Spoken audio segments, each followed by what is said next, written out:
Charlie Sheen, he's Hollywood royalty, bigger than his father, bigger than his brother.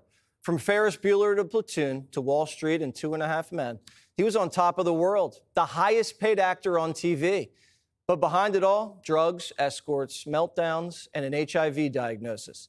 He disappeared from the spotlight, but after 8 years sober, he's back.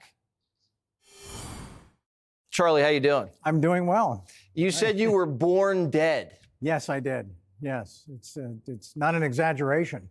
You almost died as you were being delivered. Yeah, yes. So how does that work then? Because you have to stop living because you're living before you're born, right? Right. And then restart. So Yeah. you grew up in a very famous family surrounded by very famous people. Sure. You played ping pong against OJ Yes. and basketball against Michael Jordan. It's like I could have just stopped there, right? That's a highlight. Yeah, where do you go from there? Who won? OJ beat me in ping pong, but as you read in the book, he was playing with his offhand. Oh. And then when he saw that he had that he was actually facing someone that was pretty competitive, as a 10-year-old, this is 1975, Yeah. right? He subtly changed paddles and went to his right hand for those last two shots to seal it. And I mentioned in the book that, and I say, and I'm still talking about his ping pong skills when I say his right hand was really effing lethal. And Jordan, you beat Jordan. We did beat him fair and square in a 2-on-1 Okay. because you can't cover two people. And who's you? You and who? Me and my dad. I'm You sorry. and your Yeah.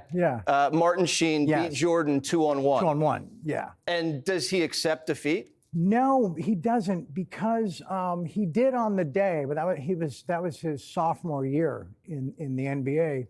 So I did a couple of Hanes commercials with him much later on, and we were doing a behind-the-scenes interview together. And I mentioned that I asked if he still holds a resentment for Dad and I beating him, back in '86 or '85, and he said that never happened. He literally said that never happened. He blacked it out. He just refuses to accept. And I said, Michael, the whole thing was filmed.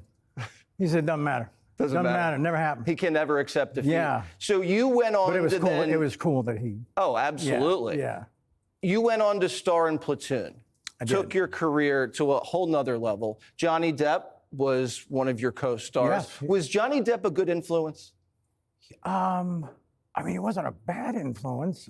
He was cool as hell to hang around with and a great drinking buddy. Yeah. Is that a bad influence? I was thinking because you smoked cigarettes with him. Oh, that thing. Yeah. That thing. Yeah. And then you didn't really stop for decades. I didn't stop for 33 years. How about that? Yeah, thanks, Johnny. Oliver Stone directed you in that movie. Was very impressed with your acting, also impressed with your arm.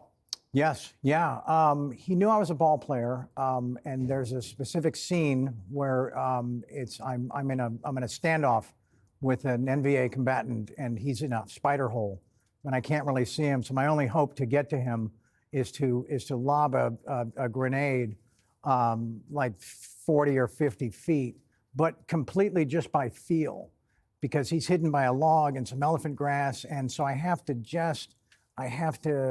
just kind of guess where it's going to land. So you got very famous after Platoon, and you went to go meet what was going to be President Bill Clinton. It was a press event. He gave me the Razorback shoes, and you've probably seen them. They're like really tacky and red, but he gave them as a joke. And then as we're moving away from the stage, Alan hears him whisper to one of his aides, "Tell me what you can about the brunette." Right? And the brunette was my girlfriend. And so we had a laugh about it, and her name's Dolly, and we told her about it in the bar later on, and she was really flattered, and it was just one of those things. And then later on, the whole thing happens, Yeah, the whole thing. That whole thing, Lewinsky. Yeah. Yeah, we know and about Bill. It was like, okay, hold on, man. We were ringside. And then you go on to do Wall Street. Again, Oliver Stone saw you had chops, cast you in Wall Street. Right. Iconic 80s movie. So tell me, Gordon, when does it all end, huh? How many yachts can you water ski behind? How much is enough? It's not a question of enough, pal. It's a zero-sum game. Somebody wins, somebody loses. Did you like your performance in Wall Street? I didn't love it. I didn't love it. Why? Because I felt, I think I describe it in the book, imbalanced and rushed. I felt, what did I say? I felt like a stand-in finally getting his big shot on closing night. There's a napkin that I talk about in the book that was literally the contract for Wall Street. I hereby commit to Oliver Stone's next film to take place in New York City. That was about it. Yeah. You also had another director, Brett Ratner, try to give you some advice. Yes. Had you pace yourself for some of the films he did with you? I thought it was a brilliant approach. What was the approach? He knew he couldn't walk in and say, hey man, we got to shut it down because the movie's getting away from me, it's getting away from you, the studio's going to shut us down. He was really crafty and not in a slick way, just in a really smart way. He said I'm not asking you to quit, but just if you need 5 or 6 shots to get the engine humming, start with 2. If you need 3 or 4 lines of blow to kind of get your focus up to speed, maybe start with 1 or maybe 3.